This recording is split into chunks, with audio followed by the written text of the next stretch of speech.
Para bina remarque pecati de saúde, bom seta gente que está inscrever na Aruba, dus no bevolkingsregister.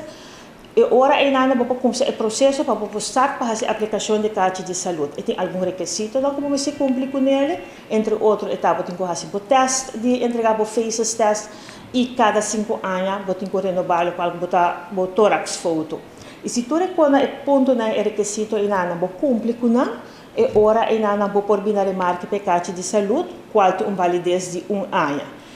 E a base de quadro de lei, nesse momento que nós fazemos inspeção na localidade onde tem vendimento de comida de uma ou outra forma, o ministério por mostrar-nos que tem carta de saúde. Se você não tem carta de saúde, no momento tem risco que você vai a but. Então, nós estamos a trabalhar processo verbal e de maneira que não é but, depende da quantidade de gente. E se uma localidade que tem vende comida, e full e personal e dena não tem carta de saúde, e ora a localidade lota ora será, se não tem uma pessoa e dena que tem carta de saúde que cumpre segundo a regra da lei.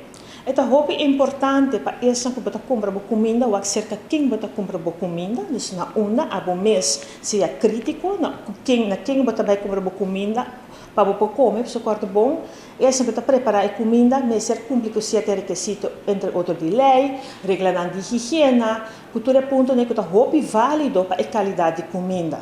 Dus momento que você vai comer comida, você tem todo o direito de wax um carta de saúde, sim ou não, para você não expor a mesma saúde na perigo. Então, a nós, como Departamento de Saúde Público, toda localidade que está vendo comida nós inspectar, e se tem caminho na onde tem comida também está sendo vendida e nós temos informação, nós também fazemos nossa inspeção de maneira deve ser. Dus agora que nós vamos ser agora que nós temos uma lei, nós trabalhamos conforme a lei, no quadro de lei, você tem que cumprir com o requisito na regra de higiene, mas você tem que cumprir também o qual que é a lei para a carta de saúde. Tudo esse com gente que está vendo manipular comida, mas você tem uma carta de saúde. De temporada que nós temos diferente que está tratando, dus riba diferente terreno, nós como Departamento de Saúde Pública está atendendo tudo e que na inana e nós tomamos tudo que na sério.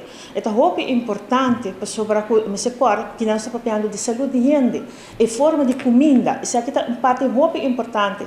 Nós não temos nenhum problema com a gente que vende comida, mas se corda cumprir com a regra e lei existente que tem na Aruba.